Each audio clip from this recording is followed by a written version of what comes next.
इतिहास जो है वो कोई एक ऐसा मैप नहीं है। वो हम इतिहास को ये नहीं बोल सकते कि इतिहास पढ़कर हम अपने पूर्वजों के बारे में या हम अपने पास्ट के बारे में, अपने भूतकाल के बारे में एग्जैक्टली जान सकते हैं।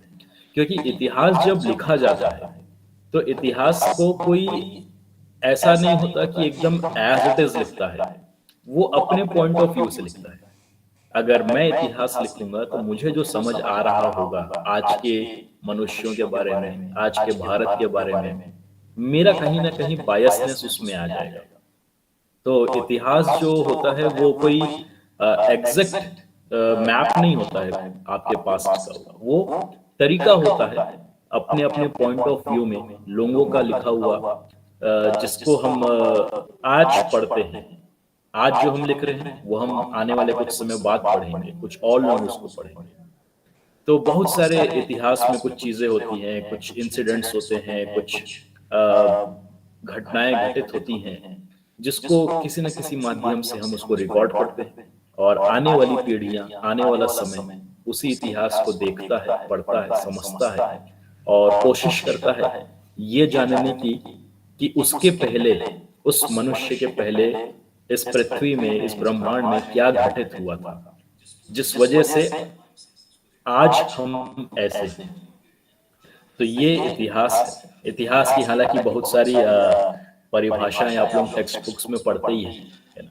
तो मैं एक कैजुअल डेफिनेशन दे रहा हूँ, जो प्रैक्टिकल डेफिनेशन है इतिहास की, तो वो ये डेफिनेशन है। तो इतिहास जो है हम सभी जानते हैं कि इतिहास को 3 हिस्सों में बांटा गया है। जब हम हिस्टोरिक टाइमलाइन की बात करते हैं तो हम 3 हिस्सों में पढ़ते हैं इतिहास को। एक होता है प्री हिस्ट्री, जिसे हम प्राग ऐतिहासिक काल भी कहते हैं, और जहाँ पे हमको कोई स्क्रिप्ट नहीं मिलती और कोई रिटन रिकॉर्ड्स हमको नहीं मिलते। हालांकि शैल चित्र हमें मिलते हैं, रॉक पेंटिंग्स वगैरह, जिससे हम उस समय के इतिहास को इंटरप्रेट करने का कोशिश करते हैं। लेकिन कोई स्क्रिप्ट हमें नहीं मिलती है उस जमाने की। तो दूसरा जो हमारा कालखंड आता है वो है प्रोटो हिस्ट्री, जिसे हम प्राग ऐतिहासिक काल भी कहते हैं, आदि ऐतिहासिक काल भी कहते हैं। और इसमें हमको स्क्रिप्ट मिलती है, लेकिन हम उसे समझ नहीं पाते हैं। जैसे अभी मैं बात कर रहा था सिंधु घाटी सभ्यता की, इंडस वैली सिविलाइजेशन की। तो सिंधु घाटी सभ्यता की स्क्रिप्ट तो हमें मिली है, लेकिन वो स्क्रिप्ट जो है वो हमारे को समझने में अभी भी हम असमंजस्य में हैं। कुछ लोगों का मानना है कि उन्होंने डेसिफर किया है, और कुछ लोगों का मानना है कि वो जो डेसिफर हुआ है वो सही नहीं है या अधूरा है। तो ऐसा स्क्रिप्ट जिसे हम समझ नहीं सकते, हम उसे पढ़ नहीं सकते, वो प्रोटो हिस्ट्री का समय बनाता है। और तीसरा जो हमारा कालखंड आता है, जिसे हम हिस्ट्री बोलते हैं, जहाँ पे हमारे पास में एक स्क्रिप्ट भी है और हम उसे समझ भी सकते हैं, हम उसे पढ़ भी सकते हैं। तो ये इतिहास के 3 कालखंड हैं। और जो तीसरा कालखंड है हिस्ट्री, वो again ancient history, medieval history और मॉडर्न हिस्ट्री में बटा हुआ है। हालांकि उसमें बहुत सारे और भी फिर हिस्से आ जाते हैं। कुछ लोग पॉलिटिकल हिस्ट्री भी पढ़ते हैं, कुछ लोग इकोनॉमिक हिस्ट्री भी पढ़ते हैं, जिसमें ट्रेड रिलेशंस और ट्रेड रूट्स के बारे में हम बातें करते हैं। तो फिर वो इतिहास के और भी बहुत सारे नए नए आयाम उसमें शामिल हो चुके हैं आज की डेट में। तो ब्रॉडली, मेजरली ये 3 कालखंड में इतिहास बटा हुआ है। और जब हम इतिहास के कालखंडों को समझना चाहते हैं तो हम हिस्टोरिक बैकग्राउंड से होने की वजह से हम ये कहते हैं कि इतिहास एक ऐसी चीज है जो किसी भी कहानी का, किसी भी नरेशन का, किसी पुराने दस्तावेज, हो सकता है वो किसी का या किसी पुराने यात्री का यात्रा संस्मरण हो, ट्रेवल मेमोरीज जिसे हम कहते हैं। हो सकता है कोई पुराना इंस्क्रिप्शन हो, शिलालेख हो, मैन्युस्क्रिप्ट्स हो, या आपके ताम्रपत्र हो, कुछ भी हो सकता है। तो ऐसे किसी भी माध्यम से हम जब उसको पढ़ते हैं, उसको समझते हैं, और फिर हम जब उसे समझ के अपने तरीके से उसे क्रिएट करते हैं, हम हिस्ट्री को पढ़ के हमेशा अपने नजरिए से क्रिएट करते हैं। तो ये काम होता है हिस्टोरियंस का। ये काम होता है इतिहासकारों का। तो इतिहासकार जो होता है वो इतिहास को किसी भी आर्कियोलॉजिकल एविडेंस के दम पे समझता है और उसे अपने नजरिए से लिखता है। और वहीं दूसरी तरफ होती है आर्कियोलॉजी। आर्कियोलॉजी जिसे हम कहते हैं पुरातत्व। तो पुरातत्व शास्त्र जब हम पढ़ते हैं तो इतिहासकार ने जो कुछ भी खोजा है, इतिहासकार ने जो कुछ भी कहानी लिखा है अपने नजरिए से, वो कितनी सही है या वो कितनी गलत है, ये बताने का काम होता है पुरातत्वविद का, यानी आर्कियोलॉजिस्ट का। तो उसे साइंटिफिकली उस थ्योरी को, जिस हिस्टोरियन ने अपनी थ्योरी लिखी है, उसको साइंटिफिकली एस्टेब्लिश करने का काम होता है आर्कियोलॉजिस्ट का। तो ये जो हिस्ट्री और आर्कियोलॉजी, इतिहास और पुरातत्व, ये दोनों एक दूसरे के दोस्त होते हैं। अगर इतिहास में से आप पुरातत्व को हटा देते हैं तो बहुत बड़ा ब्लंडर हो सकता है उससे। और अगर आर्कियोलॉजी में से आप हिस्ट्री को भी हटा देते हैं तो फिर तो वो आर्कियोलॉजी का काम आवाज ही सही नहीं। नहीं आ रही भैया। एक मिनट, अभी अभी आवाज सही है?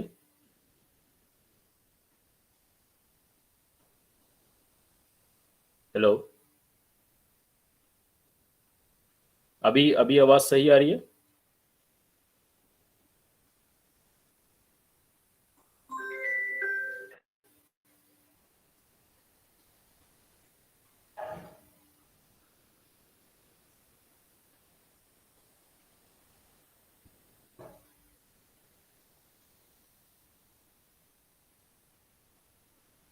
अभी आवाज ऑडिबल है?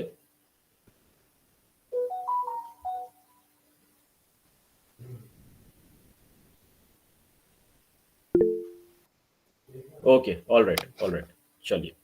तो हम प्रेजेंटेशन पे वापस चलते हैं।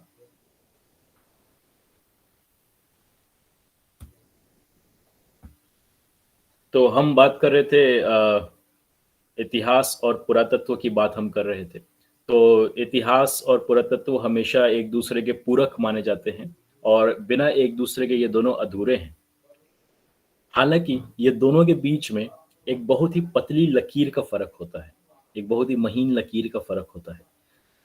इतिहास जो होता है वो किसी भी नरेशन को लिख सकता है और उसे सही साबित करना, वो काम है आर्कियोलॉजी का। तो ये दोनों एक दूसरे के पूरक हमेशा माने गए हैं और हमेशा ये एक दूसरे के साथ ही चलेंगे आगे भी। तो इतिहास को आखिर हम पढ़ते क्यों हैं? तो पहली चीज जो होती है इतिहास पढ़ते समय, हम हमारे ओरिजिन को समझना चाहते हैं कि हम कहाँ से आए हैं और हम क्या हैं आज। हम अब हमारे ओरिजिन को समझते हैं। तो कैसे हमारा उद्गम होता है, कैसे मनुष्यों का, कैसे इस धरती का, कैसे यहाँ पे जीवन का उद्गम होता है, ये हम इतिहास में समझते हैं। और कैसे हम इवॉल्व हुए। तो ओरिजिन और इवोल्यूशन, ये दोनों जब हम समझने की कोशिश करते हैं, प्रयास करते हैं, तो हमें समझ में आता है, तो हमें इतिहास पढ़ना पड़ता है। और दूसरा, हम हमारे भवि अब हमारे पास्ट को समझने की जब हम कोशिश कर रहे होते हैं, तो अगर एक कहावत है कि अगर आप आज को समझना चाहते हैं तो आप अपने पास्ट को समझिए। तो इस वजह से हम इतिहास की पढ़ाई करते हैं। और फिर हम जब हम कहते हैं एक सभ्यता और एक संस्कृति, कल्चर, यानी सभ्यता, संस्कृति और आपका सिविलाइजेशन, जैसे हम कहते हैं सभ्यता। तो जब हम प्राग ऐतिहासिक और आद्य ऐतिहासिक काल की बात करते हैं, प्री हिस्ट्री और प्रोटो हिस्ट्री की बात करते हैं, तीन कालखंडों को हमने अभी समझा था। तो वो हम देखते हैं कि उस समय, प्री हिस्ट्री और प्रोटो हिस्ट्री के समय, जो मनुष्य थे उन्हें हम सभ्यता नहीं कहते, उन्हें हम संस्कृति कहते हैं। तो हम उनका कल्चरल एनालिसिस करते हैं। हालांकि वही जब हम हिस्टोरिक पीरियड में आ जाते हैं तो उस समय हम कहते हैं कि वहां पे सभ्यताएं उजागर होना शुरू हो चुकी थी। वो प्रोटो हिस्ट्री के आखिरी आखिरी के पीरियड से शुरू हो चुका था और धीरे धीरे जो सभ्यताएं हैं वो अपना पूर्ण रूप लेना चालू करती। तो हम हमारे कल्चर को, हमारी संस्कृति को, कैसे संस्कृति ने सभ्यता को बनाया है, अगर हमको ये समझना है कि सभ्यता की संस्कृति किस आधार पे टिकी है, तो हमें हमारा कल्चर समझना होता है, और कल्चर हमें पता चलता है हमारे हिस्ट्री से। और फिर एक सबसे इम्पोर्टेंट चीज़ है कि उसका इस्तेमाल, हिस्ट्री को हम पढ़ के आखिर क्या हम हमारा इस्तेमाल समझते हैं। तो वो जो इस्तेमाल है इतिहास का, हम इतिहास को पढ़ के समझ रहे हैं कि हम कहाँ से आए, हम कैसे थे, हम क्या थे, और वही चीज़ हम लिखेंगे। और आज हम जैसे हैं, वो कैसे हम इन्फ्लुएंस होते हैं हमारे पास्ट के साथ में, वही हमारा फ्यूचर भी डिसाइड करता है कि हमारा फ्यूचर कैसा होगा। हमने पास्ट समझा, हमने हमारा वर्तमान जिया है, हम उसे बना रहे हैं, और यही चल के आगे फ्यूचर बनेगा। तो ये जो फ्यूचर होता है, जिसे हम लिखते हैं, जिसे हम गढ़ते हैं, ये इतिहास का सबसे बड़ा इस्तेमाल है। लोग कहते हैं कि इतिहास सिर्फ पास्ट की बातें होती हैं। इतिहास पास्ट की बातें नहीं है, इतिहास पास्ट को समझने की बातें हैं, जिससे आप वर्तमान में भविष्य को गढ़ते हैं।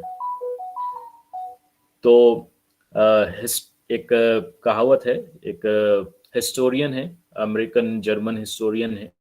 जब नाजीज का अटैक जर्मनी में चल रहा था, उस समय ये अमेरिका शिफ्ट हो गए थे। हैजो हॉलबॉर्न नाम है इनका। तो इनका कहना था कि इतिहास जो होता है, वो उसे ही सिर्फ उत्तर देता है जिसे सही प्रश्न पूछना आता है। तो अगर आपको सही प्रश्न पूछना आता है इतिहास से, तो आपके सामने में सही उत्तर भी होगा इतिहास का। तो हम चार जो हमारी मिस्ट्रीज हैं, हम उसे समझने का, उसको आज हम डिस्कस कर रहे हैं। समझना तो खैर बहुत बड़ी बात हो जाती है उस इन चारों चीज़ों को। तो पहली जो हम बात कर रहे थे इंडस वैली सिविलाइजेशन की, जिसे हम सिंधु घाटी सभ्यता भी कहते हैं। तो इसका जो पहले जो डेटिंग आई थी वो 3300 बीसी तक जाती थी। हालांकि अब नई डेटिंग आ चुकी है। तो सिनौली का जो संजय मंजुल साहब ने जो एक्सकवेशन किया था, और अभी जो राखीगढ़ी के नए एक्सकवेशन सामने आ रहे हैं, उससे डेटिंग और पहले जा रही है, कई पहले, मतलब 9000 बीसी तक डेटिंग जाने की संभावनाएं जताई जा रही है। 7000 बीसी तक तो एस्टेब्लिश हो चुका है, इवन 8200 तक जा चुके हैं अब। तो 9000 बीसी तक डेटिंग जाने का संभावनाएं सामने हैं। तो सिंधु घाटी सभ्यता की जब हम बात करते हैं, तो हमने इतिहास में अक्सर पढ़ा है कि एक अर्बन प्लानिंग का सबसे बेहतरीन नमूना था। कैसे एक शहर का विकास होता है और कैसे एक शहर बनता है। तो उसका एक सबसे बेजोड़ नमूने के रूप में हम हमेशा सिंधु घाटी सभ्यता का उदाहरण पढ़ते हैं, जिसमें बहुत ही एडवांस तरीके के ड्रेनेज सिस्टम्स, और शहर के अंदर सड़कें कहाँ बनेंगी, घर कहाँ बनेंगे, सेक्टर के अनुसार उसका विभाजन, वो सारी चीज़ें, पूरा का पूरा लेआउट एक सोफिस्टिकेटेड तरीके से, ये सारी चीज़ें सिंधु घाटी सभ्यता के ऊपर हमने अक्सर पढ़ा है। तो सिंधु घाटी सभ्यता में दो मिस्ट्रीज आती हैं। पहला ये कि उसकी स्क्रिप्ट जो है, वो आज तक किसी ने डिसाइफर किया नहीं है, मतलब वो मान्य नहीं है। अगर किया भी है तो उसको उसे मेजोरिटी लोगों ने मानने से इनकार कर दिया है। तो 4000 ऐसे इंस्क्रिप्शंस हैं आज भी सिंधु घाटी सभ्यता के काल से, जिसे किसी ने भी ट्रेस नहीं कर पाया है, किसी ने भी उसको ट्रांसलेट नहीं कर पाया है। और दूसरी जो मिस्ट्री है सिंधु घाटी सभ्यता की, वो लोगों की अब बहुत सारी थ्योरी इसमें भी चलती हैं कि सिंधु घाटी सभ्यता का पतन आखिर कैसे हुआ था, कैसे उसका डिक्लाइन हुआ था। कुछ लोग मानते हैं कि वहां बाढ़ आई, कुछ लोग मानते हैं कि नदी ने अपना कोर्स चेंज कर लिया, नदी ने अपना बहाव बदल लिया। कुछ लोग मानते हैं कि वहां पे अटैक हुआ, बाहर से आक्रमणकारियों ने वहां पे अटैक किया था। तो ये अलग अलग थ्योरीज जो हैं, ये सब सिंधु घाटी सभ्यता के पतन का कारण बताती हैं। लेकिन ऐसी कोई एक थ्योरी नहीं है जिसे सर्वमान्य स्वीकार किया गया हो। तो ये सबका अपना अपना पॉइंट ऑफ व्यू रहता है सिंधु घाटी सभ्यता को लेकर। तो ये हमारी आज की पहली मिस्ट्री है। और क्या क्या यहाँ पे असल में इसके पतन का कारण था, और उन स्क्रिप्ट्स में क्या लिखा हुआ है, इस चीज को डिस्कस करने जाएंगे तो बहुत ज्यादा लंबा समय लगेगा, मतलब 5-6 घंटे के ऊपर हमारा आज का लेक्चर चला जाएगा। तो ये हमारी पहली स्क्रिप्ट, पहली मिस्ट्री थी। जो हमारी दूसरी मिस्ट्री है वो है शांभल की। तो एक एक प्रश्न अक्सर मेरे जहन में आता है कि इतिहास हम क्यों पढ़ते हैं, क्यों हम पुरातत्व शास्त्र की पढ़ाई करते हैं, क्या जरूरत है इन चीजों को आखिर करने का। तो एक सबसे इम्पोर्टेंट चीज होती है कि क्या आपको आपका सब्जेक्ट जो है वो फैसिनेट कर पा रहा है। आपका जो सब्जेक्ट है इतिहास जो है, क्या वो आपको फैसिनेट कर सकता है, और क्या वो कर पा रहा है, और अगर कर पा रहा है तो कितना कर पा रहा है। तो इतिहास जो होता है ये अगर आपको फैसिनेट नहीं कर रहा है, अगर आप इतिहास को खोज नहीं रहे हैं, सिर्फ पढ़ रहे हैं किताबों को, यदि आप पढ़े जा रहे हैं जो लिखा है, एग्जाम तो पास होना ही है वो तो जरूरी है, लेकिन उससे ऊपर उठ के भी काफी चीजें हैं। तो अगर आप अपने सब्जेक्ट में डूबेंगे नहीं तब तक उस सब्जेक्ट का आनंद नहीं आएगा। और इतिहास एक ऐसा सब्जेक्ट है, एक ऐसा विषय है जिसके अंदर मतलब अगर आप डूब गए तो आपका जीवन पूरा का पूरा उसमें समा जाएगा। इतना मजा आता है जब आप इतिहास में जाते हैं। तो दूसरी मिस्ट्री जो है वो है हमारी संभल साम्राज्य की। शंभल जो है एक ऐसा साम्राज्य है जिसे माना जाता है कि वो हिमालय में कहीं पर है। और कुछ समय पहले, 1.5-2 साल पहले, एक किताब आई थी, पेंगुइन बुक्स इंडिया जो पब्लिकेशन हाउस है, उन्होंने ये किताब छापी थी। तो ये जो किताब थी इसी शंभल साम्राज्य के ऊपर लिखी गई थी। फिक्शनल किताब थी वो, हिस्टोरिकल रिलेवेंस नहीं था उसका, फिक्शनल है वो किताब। तो शंभल जो साम्राज्य है इसे हिंदुत्व में भी उतनी ही मान्यता है, और बुद्धिज्म जो कल्चर होता है उसमें भी उतनी ही मान्यता है। तो बहुत सारे हिंदू ग्रंथों में और बहुत सारे तिब्बती ग्रंथों में भी शंभल साम्राज्य का जिक्र हमें मिलता है। जैसे आप हिंदुत्व हिंदू ग्रंथों को जब हम स्टडी करते हैं तो काल चक्र तंत्र करके एक विषय आता है। काल चक्र तंत्र में शंभल साम्राज्य का इम्पोर्टेंस बताया गया है, और उसका डिस्क्रिप्शन उसमें लिखा हुआ है कि एक ऐसा साम्राज्य, एक ऐसी जगह जहां पे आप अपने स्पिरिचुअल, जो अंदर का आपका जो स्पिरिचुअल नॉलेज है, जो आपकी स्पिरिचुअल स्टेट है आपके माइंड की और आपके बॉडी की, उसका एक अलग लेवल यदि आपको गेन करना है, जैसे बुद्ध को एनलाइटनमेंट हुआ था, भगवान बुद्ध को, वैसा ही एनलाइटनमेंट अगर आपको गेन करना है तो शंभल साम्राज्य के लिए लोग जाते हैं। हालांकि इसका कोई भी हिस्टोरिकल मतलब आर्कियोलॉजिकल एविडेंस हमको आज तक प्राप्त नहीं हुआ है। तो हिमालय के पास में एक जगह है, वहां पे पहाड़ की चोटी के ऊपर में, मतलब थोड़ा बड़ी जगह है, वो प्लेट्यू टाइप का है ऊपर जाके। तो वहां पे लोग बैठे रहते हैं, साधना करते हैं, और इस इंतजार में वहां बैठे रहते हैं कि शंभल साम्राज्य के दरवाजा उनके लिए खुलेगा। एक अदृश्य साम्राज्य है उनके सामने, जिसके सामने वो बैठ के मेडिटेशन करते हैं, और ऐसा मानते हैं कि उसका दरवाजा उनके लिए खुलता है जो मेडिटेशन के थ्रू तैयार होते हैं उस साम्राज्य में एंटर होने के लिए। तो ये जो आज की हमारी दूसरी मिस्ट्री है, ये हिमालय की मिस्ट्री है बेसिकली। तो हिमालय के कुछ रहस्यों में से एक रहस्य ये शंभल साम्राज्य का है। तीसरा जो हमारा मिस्ट्री है कि एक मंदिर की जब हम बात करते हैं, जब हम बात करते हैं टेम्पल आर्किटेक्चर की, तो कैलाश मंदिर एल्लोरा वाला, उसकी उसके बिना टेम्पल आर्किटेक्चर की बातें अधूरी हैं। तो एक ऐसा मंदिर है कैलाश मंदिर जो है, जिसे 8वीं शताब्दी में एक सिंगल पत्थर से, एक सिंगल चट्टान से काट के बनाया गया था।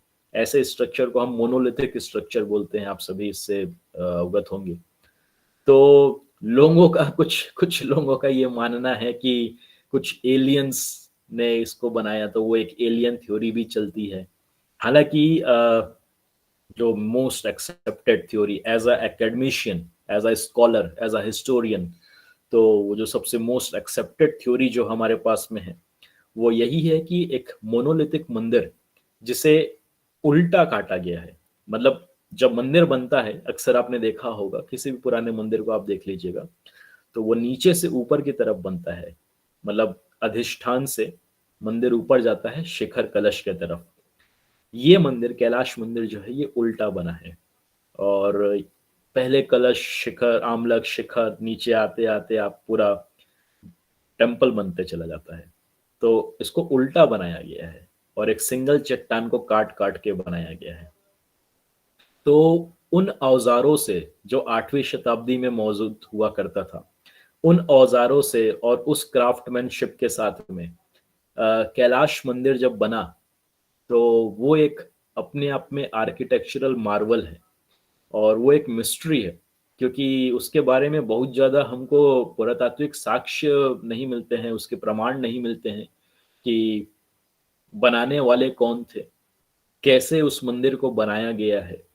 और आप समझिए, किसी चीज को, मंदिर, एक चट्टान को काटते काटते यदि थोड़ा सा भी आपका विजन डगमगाया उस मंदिर के आर्किटेक्चर को लेकर, उस मंदिर के वास्तु कला को लेकर, तो पूरा का पूरा आपकी जो मेहनत है वो बर्बाद हो जाएगी। और आप उल्टा बना रहे हैं, सबसे बड़ी बात, उस मंदिर को। तो ये अपने आप में एक मिस्ट्री है। जो चौथी मिस्ट्री हमारी है वो है दो बड़े महाकाव्यों के बारे में, जिसे हम एक को हम रामायण कहते हैं, दूसरे को हम महाभारत कहते हैं। तो आप सभी जानते होंगे कि रामायण और महाभारत में से सबसे पहले जो हमने पढ़ा है, जो हमने ग्रंथों में पढ़ा है, वो रामायण पहले हुई है और महाभारत बाद में हुई है। हालांकि जब हम आर्कियोलॉजी की नज़रों से देखते हैं, जब हम पुरातत्व की नज़रों से देखते हैं, तो महाभारत पहले होती है और रामायण बाद में हुई है। तो रामायण जो है, इसे हम अक्सर कहते हैं कि रामायण कोई एक जगह की बात नहीं है, कोई एक राजा की बात नहीं है। जो हम पढ़ते हैं, जिसे वाल्मीकि जी ने लिखा था, वो रामायण जो है वो राजा राम की बात हो रही है ना, अयोध्या के राजा राम जो थे उनकी बात है वो। ऐसे ही रामायण के 300 से ज्यादा संस्करण इस दुनिया में चलते हैं। तो ये जो 300 संस्करणों की जब आप स्टडी करिएगा, तो आपको समझ में आएगा कि कहीं के राजा राम थे और कहीं के राजा कोई और भी थे। तो राम की जब रामायण पढ़ेंगे तो उनके संस्कृति की बात होगी, और जब आप किसी दूसरे, कदम्बनी रामायण जो है, तमिल रामायण, जब आप उसको पढ़िएगा, तो राम का थोड़ा सा जो डिपिक्शन है उस रामायण में, तमिल रामायण में, उसमें अलग है थोड़ा सा। वही जब आप छत्तीसगढ़ में रामायण पढ़ते हैं, छत्तीसगढ़ी रामायण जिसे हम कहते हैं, तो वो थोड़ा और अलग है। तो इंडोनेशिया में भी एक रामायण चलती है, कंबोडिया में भी एक अलग रामायण चलती है। वो दोनों को आप पढ़िए तो वो आपको समझ में आएगा कि राम का पूरा जो कैरेक्टर स्केच जो होता है, जो हम जब हम इंग्लिश लिटरेचर को पढ़ते हैं तो कैरेक्टर स्केच को हम पढ़ते हैं, तो आप देखेंगे कि वहां पे तो एकदम पूरा कैरेक्टर स्केच ही बदल जाता है राम का। तो रामायण जो है, उस जमाने की साइट्स को जब आप एक्सकावेट करेंगे, जैसे आपका अयोध्या है, तो इन साइट्स को जब आप एक्सकावेट करते हैं, आप इधर नासिक चले जाइए या आप नीचे रामेश्वरम की तरफ चले जाइए, और महाभारत पीरियड की जो साइट्स हैं, इंद्रप्रस्थ यानी दिल्ली प्रेजेंट डे, और आपका कुरुक्षेत्र, मथुरा, वृंदावन, द्वारका, बहुत सारी ऐसी साइट्स हैं महाभारत पीरियड की। तो ये दोनों अलग अलग कालखंड हैं, और जब आप इन दोनों ग्रंथों में लिखे हुए जगहों को, लिखे हुए साइट्स को जब हम एक्सकवेशन करके उनको स्टडी किए, तो हमको समझ में आता है कि रामायण पीरियड की जो साइट्स थी, वहां पे एक कल्चर हमने उसको डिनोट किया। हम, आप सभी इस चीज को जानते भी होंगे कि एक्सकवेशन के समय हम पॉटरी कल्चर्स के थ्रू कल्चरल डेटिंग करते हैं। तो जो पॉट्स हमको जगहों से मिलता है, एक्सकवेशन साइट से मिलता है, हम वहां से डेटिंग करते हैं। तो रामायण पीरियड के जो साइट्स थे, वहां से हमको जो पॉटरीज मिलने चालू हुई, वो उसे हमने नाम दिया NBPW, northern black polished where. तो एनबीपीडब्ल्यू जो था, इसका डेटिंग जो जाता है वो 700 750 बीसी तक ही जाता है। और महाभारत पीरियड की जो साइट्स थी, जब वहां एक्सकवेशन हुआ और वहां से जो पॉटरीज मिली, तो वो था पेंटेड ग्रे वेयर, पीजीडब्ल्यू जिसे हम कहते हैं, या ऑशर कलर्ड पॉटरी, ओसीपी पॉटरी जिसे हम कहते हैं। उसकी डेटिंग जो है वो 2000 बीसी तक जा रही है। तो सनौली का भी जो एक्सकवेशन हुआ था, तो सनौली बड़ा फेमस साइट है, आप सभी जानते होंगे उसको, जो गोल्ड रॉयल चैरियट रथ जो वहां से मिला था, सनौली का रथ, तो बड़ा फेमस साइट रही सनौली। तो ओसीपी को भी अब, ओशर कलर्ड पॉटरी को भी महाभारत के साथ में जोड़ा जाने लगा। तो इसकी डेटिंग जो है वो 2000 बीसी चले जाती है। तो ये एक मिस्ट्री है कि रामायण और महाभारत के बीच में क्या लिंकेज है, और क्या वो दोनों को एक महाग्रंथ के रूप में स्थापित करते हैं। कैसे वो एक प्रॉपर मनुष्यों को जीने के लिए, एक जैसे रामायण है तो रामायण राम के रूप में एक आदर्श मनुष्य का आचरण कैसा होना चाहिए उसको दर्शाता है। महाभारत जो है वो समाज को दर्शाता है कि एक समाज जो होता है वो कैसा होना चाहिए और उसमें क्या क्या होता है, क्या उसमें अच्छा होता है, क्या उसमें बुरा होता है, वो सारी चीजों को महाभारत में दर्शाया गया है। तो ये है तो महाग्रंथ अपने आप में, क्योंकि एक एक बारीकी को समाज, मतलब एक आदमी की बारीकियां जो रामायण में दर्शाई गई हैं, और एक समाज की बारीकियां जो महाभारत में दर्शाई गई हैं, ये एक अद्भुत कार्य है अपने आप में। लेकिन जो हम कहते हैं कि ये घटनाएं कब घटित हुई हैं, उनकी डेटिंग्स पे जब हम जाते हैं, तो ये एक मिस्ट्री है आज के डेट में। तो ये 4 मिस्ट्रीज हमने आज डिस्कस की हैं, और ये चारों मिस्ट्रीज जो थी, ये अपने आप में आज भी, और मुझे लगता है आने वाले कई समय तक, ये मिस्ट्रीज जो है अनसॉल्व ही रहने वाली हैं। और लोग अपनी अपनी थ्योरीज जरूर इसमें प्रपोज कर सकते हैं, लेकिन एग्जैक्ट क्या हुआ था और एग्जैक्ट क्या इतिहास है यहाँ का, ये शायद समझ पाना हमें शायद और थोड़ा समय लगेगा इसके लिए। तो ये 4 मिस्ट्रीज जो मैंने आज डिस्कस किया आप लोगों के साथ में, इनका मकसद यही था कि इतिहास जो है उसे अक्सर कहा जाता है कि बड़ा ही बोरिंग सब्जेक्ट है। तो ऐसा नहीं है। इतिहास को जब आप बड़े ही रोचक तरीके से पढ़ेंगे, तो आपको बड़ा मजा आएगा इतिहास पढ़ने में। और जब आप टेम्पल आर्किटेक्चर पढ़ते हैं, मंदिर वास्तुकला की जब आप स्टडी करते हैं, या आप प्रतिमा शास्त्र में आ जाइए, आइकोनोग्राफी, आइकोनोमेट्री वगैरह जब आप पढ़ते हैं, तो इनको पढ़ेंगे तो आपको ऐसा लगेगा कि आप उन चीजों को जी रहे हैं। तो ये खासियत है इतिहास और पुरातत्व की। और ये जो आज का हमारा जो टॉपिक था, मिस्ट्रीज ऑफ हिस्ट्री, इतिहास के रहस्य, ये इसीलिए था कि आप इतिहास को उस नजरिए से देख सकें, जो इतिहास आपको कहना चाहता है। एक थोड़ी देर पहले एक कोट आई थी स्लाइड पे, अभी थोड़ी देर पहले ही वो स्लाइड मैंने दिखाई थी। उस पे ये था कि इतिहास आपको सही उत्तर तभी देगा जब आप इतिहास से सही प्रश्न पूछेंगे। तो बहुत सारी ऐसी चीजें और भी है इतिहास में जिसको लेकर आपके प्रश्न यदि सही हैं, तो इतिहास आपको सही उत्तर भी जरूर देगा। तो इसी के साथ आज का जो हमारा प्रेजेंटेशन है इसको हम खत्म करेंगे, और Q&A हम ओपन करते हैं। तो मेरा ये मानना रहता है कि प्रेजेंटेशंस वगैरह तो ठीक है, ये होते रहते हैं, लेकिन सबसे इम्पोर्टेंट होता है सवाल जवाब, Q&A सेशन जो होता है। तो ये Q&A जो होता है, जिसे पुराने ज़माने में हम कहते थे शास्त्रार्थ करना, तो शास्त्रार्थ जब आप करते हैं तब आपको सही मायने में इतिहास सामने आने की गुंजाइश रहती है, उसमें भी मैं गुंजाइश बोलूँगा, है ना। तो हम ओपन करते हैं Q&A सेशन को। तो आप में से जिसको भी कोई भी सवाल है इतिहास या किसी भी चीज़ से रिलेटेड, आप पूछ सकते हैं अभी।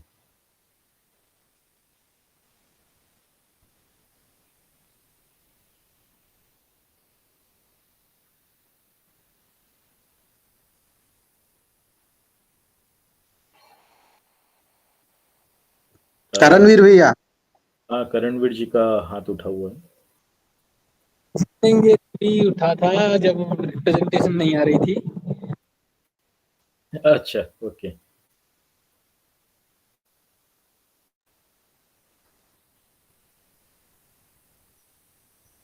तो कोई किसी को भी जो भी, हाँ, किसी को जो भी आपको प्रश्न है ना, आप माइक ऑन करके अपना आप सवाल पूछ सकते हैं, या इवन आप चैट बॉक्स में लिखेंगे तो भी चलेगा, लेकिन सवाल आप मौखिक रूप से पूछें तो ज्यादा बेहतर लगेगा।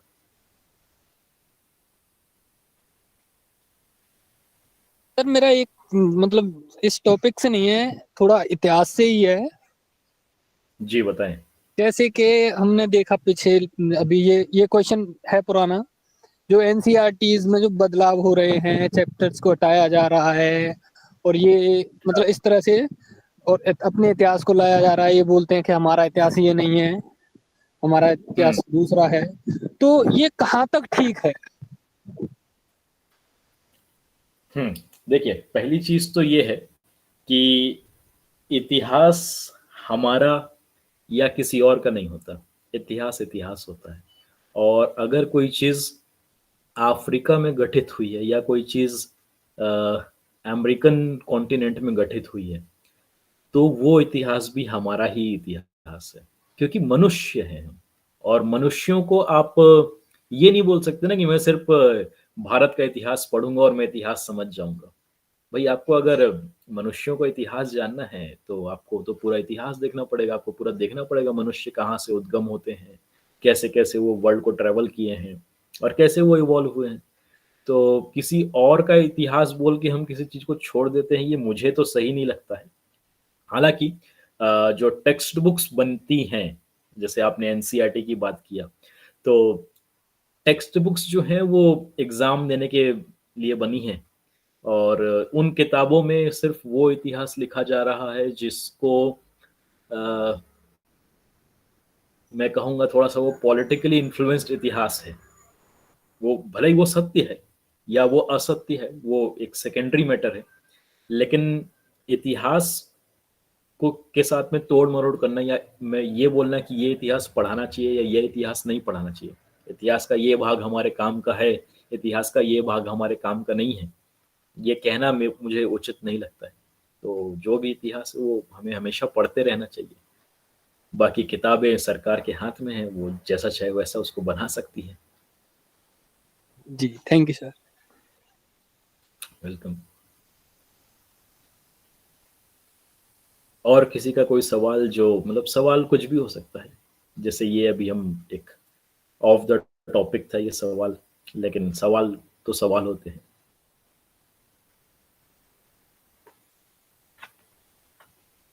भाई, दो चीजें होती हैं। हम लोग को जब प्रोफेसर पढ़ाते थे तो वो कहते थे कि अगर डाउट नहीं आता है या कोई सवाल नहीं होता है जहन में, तो दो ही कारण होते हैं। या तो आप सारी विद्या में पारंगत पा चुके हैं, ठीक है, कि अब कुछ बचा नहीं है जानने के लिए। और दूसरा कारण होता है कि कुछ भी समझ नहीं आ रहा है, ठीक है, मतलब क्या हो रहा है, क्या चल रहा है, कुछ समझ ही नहीं आ रहा है। तो यही दो कारण होते हैं जब आपके जहन में कोई सवाल नहीं होता। बाकी अगर आप बीच में कहीं भी हैं, थोड़ा बहुत कुछ भी समझ आ रहा है ना, तो आपके जहन में कुछ ना कुछ सवाल जरूर उठेगा। तो भैया जो एक भी प्रश्न सवाल। था कि जो जी, इंडस वैली के इंस्क्रिप्शंस है तो क्या वो डिकोड कर पाएंगे भविष्य में हम लोग?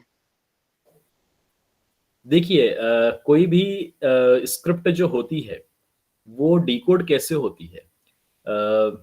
आप लोगों को ध्यान होगा, आप लोगों ने शायद पढ़ा होगा कि भाई अशोक जो था, है ना, सम्राट अशोक की जब हम बात करते हैं, तो अशोक जो था, इसे हमने 1820s में जानना शुरू किया। 1820 के पहले तक हम समझ नहीं पा रहे थे कि अशोक कौन है।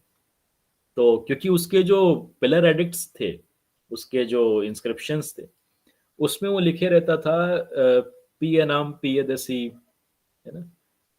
तो वो जो इंस्क्रिप्शंस अशोक के मिलते थे उसमें कहीं भी अशोक का नाम नहीं था।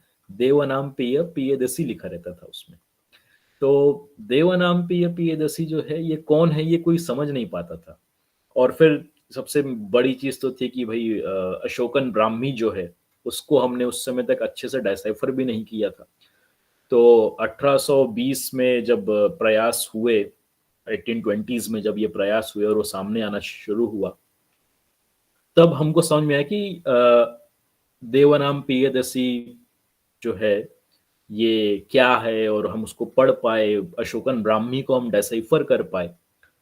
और फाइनली अगले शताब्दी के शुरुआत में 1908 में जो मस्की का अशोकन फिलारेट हमको मिला, वहां से हमको फाइनली पता चला, वहां लिखा हुआ था देवनाम प्रियदसी, देवनाम प्रियदसी सम्राट अशोक।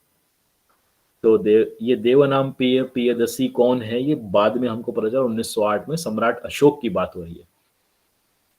तो हमने इंस्क्रिप्शन, और ये हमको कैसे पता चला, क्योंकि अशोक ने अशोकन ब्राह्मी में तो लिखा था, साथ में खरोष्टी में भी अपने इंस्क्रिप्शंस लिखाता था, है ना। तो जो नॉर्थ वेस्टर्न रीजन है वहां पे आपको खरोष्टी में मिलता था, गंधार अफगानिस्तान वाला एरिया और आपका इधर पाकिस्तान वाले एरिया, और इसमें आएंगे तो आपको नॉर्थ वेस्टर्न इंडियन में, इंडियन सब कॉन्टिनेंट में भी आपको खरोष्टी का इंस्क्रिप्शंस मिलता था अशोक का।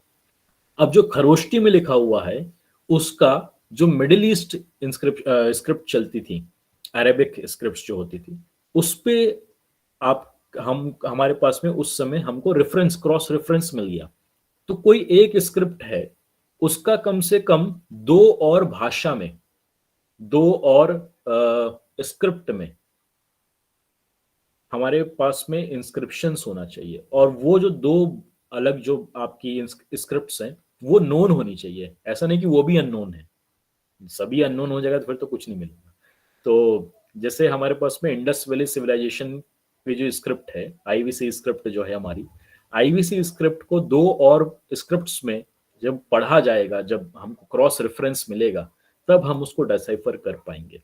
तो वो हो सकता है कि वो कल मिल जाए, हो सकता है उसको 10 साल लगे, हो सकता है उसको 100 साल लगे।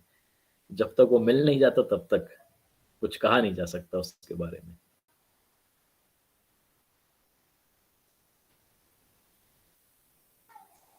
तो और किसी का कोई सवाल? नमस्ते भैया। जी नमस्कार। है ना, ये संभल साम्राज्य, इसकी अवधारणा सबसे पहले कब आई थी? मतलब ये ऐसा एक साम्राज्य है, इसके बारे में पहली बार कब हुआ था चर्चा? शंभल की जब हम बात करते हैं तो शंभल बुद्धिज्म के समय, जब बुद्धिज्म फ्लरिश हो चुका था, यानी third fourth fifth century BC तक में जब बुद्धिज्म अच्छा फ्लरिश हो चुका था, तो उस जमाने में यहाँ पे शंभल के यात्रा में निकलते थे मॉन्क्स, जो बुद्धिस्ट भिक्षु जो होते हैं, बौद्ध भिक्षु जो होते हैं, बुद्धिस्ट मॉन्क्स, वो लोग शंभल की यात्रा में निकला करते थे। इसके फोर्थ सेंचुरी के आसपास के प्रमाण हमको मिलते हैं। तो लोग वहां जाते थे और मोक्ष की प्राप्ति के लिए, ऐसा कहा जाता है कि वो एनलाइटनमेंट होने के लिए बेसिकली। तो बुद्ध को जो चीज प्राप्त हुई थी, है ना, एनलाइटनमेंट जिसे हम कहते हैं, तो वही चीज प्राप्त करने के लिए लोगों ने शंभल साम्राज्य की ओर जाना चालू किया था। ये फोर्थ सेंचुरी बीसी, चौथी शताब्दी ईसा पूर्व के आसपास के हमको डॉक्यूमेंट्स मिलते हैं।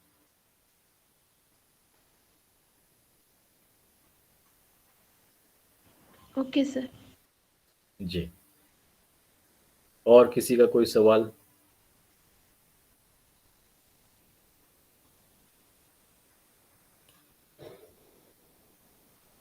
इतिहास जो है ये बड़ा मिस्टीरियस सब्जेक्ट होता है, बड़ा ही रहस्यमयी विषय है। तो इसको जितना आप लोग पढ़ेंगे, जितना आप लोग इसके बारे में डिस्कस करेंगे, और जितना आप इसको स्क्रैच करेंगे, जितना आप इसको खरोदेंगे, इतिहास आपको उतना बेहतर समझ आता जाएगा।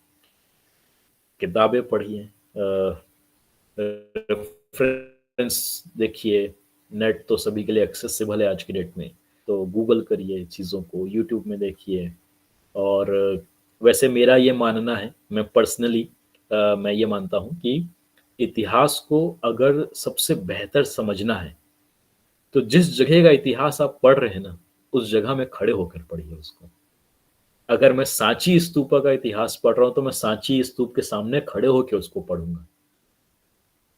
तब आपको क्या है उस जगह का कॉन्टेक्स्ट वो समझ आता है।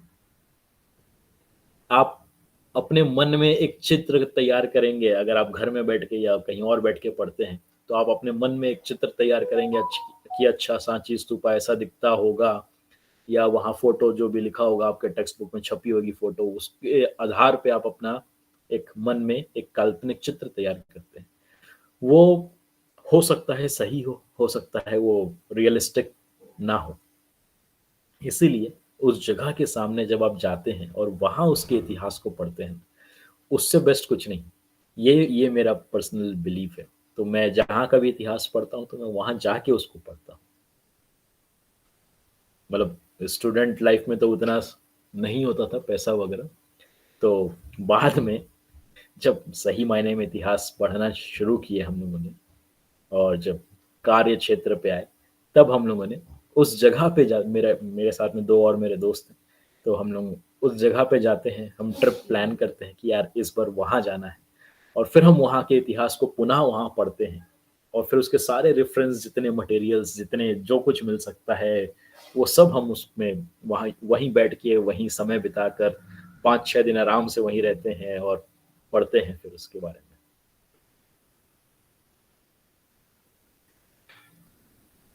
तो मुझे लगता है कि और किसी के मन में, किसी के जहन में कोई और प्रश्न नहीं है।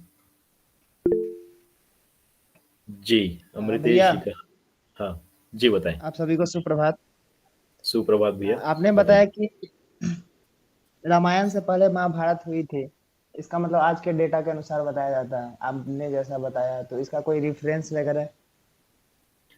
हाँ, मतलब देखिए देखिए, मैं ये नहीं कह रहा हूँ कि रामायण से पहले महाभारत हुई थी, पुरातत्व ये कह रहा है। ठीक है, तो पहली चीज तो हाँ ये है कि हम जब माइथोलॉजी पढ़ते हैं, है ना, जब हम ग्रंथों को पढ़ते हैं, रामायण और महाभारत को, तो हमने देखा है कि रामायण महाभारत के समय जब पांडव अपने एग्जाइल में थे, वनवास में थे, तो उस जमाने में और उस समय में वहां पे उनका भीम का एनकाउंटर हनुमान जी के साथ में हुआ था। तो ये हम सभी जो इंसिडेंट है महाभारत का, ये हम सभी जानते हैं, और ये एक बड़ा आधार बनता है कि हम कहते हैं कि हनुमान जी तो हमेशा से थे, यानी रामायण पहले हुई है और महाभारत बाद में हुई है। तो ये माइथोलॉजिकली यानी ग्रंथों के अनुसार हम ये पढ़ते हैं, हम ये जानते हैं।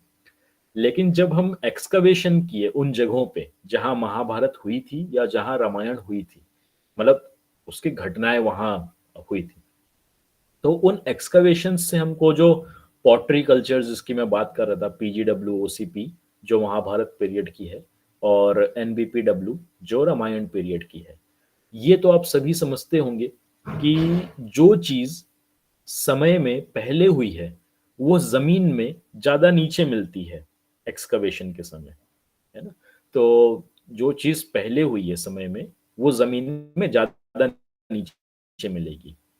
तो जो पीजीडब्ल्यू और ओसीपी है जो महाभारत के समय की है, वो जमीन में ज्यादा नीचे मिल रही है। तो उसका डेटिंग, जो कल्चरल डेटिंग जो होती है, उसको जब करते हैं तो उसका डेटिंग 2000 बीसी, 2000 ईसा पूर्व के आसपास जा रहा है। और जो हमारा रामायण का है एनबीपीडब्ल्यू, वो बहुत नया है। ठीक है, वो 700 बीसी के आसपास तक जाता है, 700 ईसा पूर्व के आसपास। तो इस आधार पे ये जो पॉटरीज का और कल्चरल डेटिंग का जो आधार है, जो क्योंकि आर्कियोलॉजी जो है, पुरातत्व शास्त्र जो है, वो बिना साक्ष्यों के किसी भी थ्योरी को सही नहीं मानता। उसको आधार चाहिए, उसे वैज्ञानिक आधार चाहिए पुरातत्व शास्त्र को। आर्कियोलॉजी ऐसे ही आप हमारी थ्योरी को सही नहीं मानेगा। और दूसरा यह है कि उसने साबित करके दिखाया है, आर्कियोलॉजी ने वैज्ञानिक तरीके से प्रमाणित करके दिखाया है कि भैया जो पॉटरी कल्चर्स हैं वो आप देख लीजिए, उसकी डेटिंग आप देख लीजिए, तो महाभारत की पहले जा रही है और रामायण की बाद में आ रही है। तो ये आधार है बेसिकली कि क्यों मैं कह रहा हूं कि महाभारत पहले हुई है और रामायण बाद में हुई है। और जो वैदिक कल्चर रहा है, जो वैदिक काल रहा है, उस जमाने में हम जानते हैं कि जो ग्रंथों को लिखा गया है उसके पहले ग्रंथों का जो पास ऑन होता था वो श्रुति के रूप में होता था, उसे लिखित रूप में नहीं किया जाता था। ओरल ट्रेडिशन होता था ना ग्रंथों को पास करने का। तो इसलिए ग्रंथों की डेटिंग जो है वो कितनी सही बैठेगी वो कोई नहीं बता सकता। ठीक है, मतलब जो मैन्युस्क्रिप्ट्स हमको मिलते हैं उनकी डेटिंग यदि हम करने जाते हैं तो वो बहुत सही नहीं बैठेगा, क्योंकि ओरल ट्रेडिशन में था पहले, रिटन तो बाद में आता है। तो इस वजह से हमको पॉटरीज या किसी और कल्चरल डेटिंग का सहारा लेना पड़ता है। और जमीन जो है वो झूठ नहीं बोलती है ना, जमीन के नीचे जो दफन है, जो रहस्य इतिहास के जो दफन है, वो झूठ नहीं बोलते। हाँ, ये जरूर है कि भैया मैंने उस जमीन से निकले रहस्य को कैसे इंटरप्रेट किया है, मेरा पॉइंट ऑफ व्यू क्या है। हो सकता है मैं बायस्ड हो जाऊं, तो वो एक फर्क आ सकता है। बाकी जमीन में जो नीचे है वो पहले हुआ है और जो ऊपर है वो बाद में हुआ है। तो ये आधार है कहने का।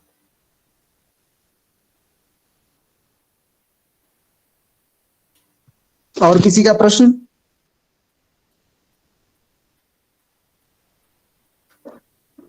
थैंक यू भैया। वेलकम भैया। तो हर्ष भाई, अपने पास में अगर और कोई सवाल नहीं है तो अपन तो आज के प्रेजेंटेशन समाप्त को करते एंड हैं। करते हैं। हाँ, बिल्कुल बिल्कुल। आपका बहुत बहुत धन्यवाद भैया, आप और सभी यहाँ का उपस्थित धन्यवाद। सभी लोगों का बहुत धन्यवाद, जो उपस्थित हैं सबका। और अब करणवीर कुछ कहना चाह रहे हैं? मैं ये कहना चाह रहा था जी।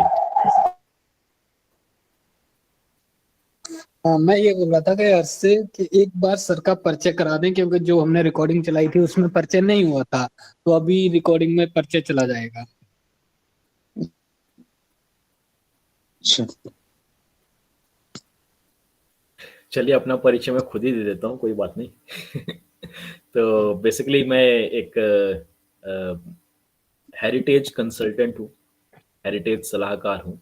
तो यहाँ पे जो अभी हम प्रयास कर रहे हैं कि सिरपुर करके एक आर्कियोलॉजिकल साइट है, छत्तीसगढ़ में है ये। तो यहाँ पे इसको यूनेस्को वर्ल्ड हेरिटेज साइट के रूप में हम इसे नामांकित करें, इसका नॉमिनेशन हो जाए, हम उसका प्रयास कर रहे हैं। तो अभी छत्तीसगढ़ सरकार जो है, इनके साथ में मैं हेरिटेज कंसल्टेंट के रूप में कार्यरत हूँ। और इसके अलावा मिनिस्ट्री ऑफ टूरिज्म जो है, पर्यटन मंत्रालय भारत सरकार का, उसके साथ में जो हेरिटेज टूरिज्म होता है उसके ऊपर भी हम लोग यहाँ प्रोजेक्ट्स में काम करते हैं। और इवन छत्तीसगढ़ में जो लोकल एडमिनिस्ट्रेशन बॉडीज हैं, जैसे जिला प्रशासन है आपके, और आपका ये छत्तीसगढ़ टूरिज्म बोर्ड है, इन लोगों के साथ में भी, इन संस्थाओं के साथ में भी हम लोग यहाँ पे हेरिटेज टूरिज्म के ऊपर काम कर रहे हैं। मैं कहता हूँ कि इतिहास जो है ये हम किसके लिए कर रहे हैं, ये इतिहास या पुरातत्व किसके लिए है, ये आम जनता के लिए है। तो आम जनता जो है वो इतिहास, सब लोग तो इतिहास में उतना रुचि के साथ नहीं पढ़ते हैं, है ना। तो हेरिटेज टूरिज्म जो है ये एक तरीका है इतिहास को सही लोगों तक पहुंचाने का, मास लोगों तक पहुंचाने का, ताकि सब लोग इससे बेनिफिट हो सकें। तो पर्यटन मंत्रालय और यहाँ के जो लोकल एडमिनिस्ट्रेशन है छत्तीसगढ़ सरकार का, इनके साथ हम ये प्रयास कर रहे हैं अभी। और इसके अलावा मेरा जो एक्सपर्टीज़ है वो आइकोनोग्राफी, आइकोनोमेट्री, प्रतिमा शास्त्र जो हम पढ़ते हैं, इसके अलावा मंदिर वास्तुकला, टेम्पल आर्किटेक्चर जो होता है, तो ये दोनों मेरा स्पेशलाइजेशन है। तो एक संक्षिप्त में परिचय यही है। और हर्ष भाई, तो अगर किसी और का प्रश्न ना हो तो अपन आज का ये जो हमारा सेशन इसको समाप्त करते हैं, जी भैया। है ना। बहुत बहुत धन्यवाद सर आपका। आपने एक बहुत ही अच्छे टॉपिक से हमको रूबरू कराया, इसके लिए हम आपका हृदय से बहुत बहुत धन्यवाद करते हैं। आप सभी का धन्यवाद कि आज यहाँ पे इस सेशन में आप सभी जुड़े। चलिए, सभी को नमस्कार और अलविदा। किसी और सेशन के साथ हम कभी और मिलेंगे, तो मंदिर वास्तुकला या प्रतिमा शास्त्र के ऊपर अपन कुछ कर सकते हैं कभी। जी बिल्कुल। तो आज के लिए आप सभी का धन्यवाद।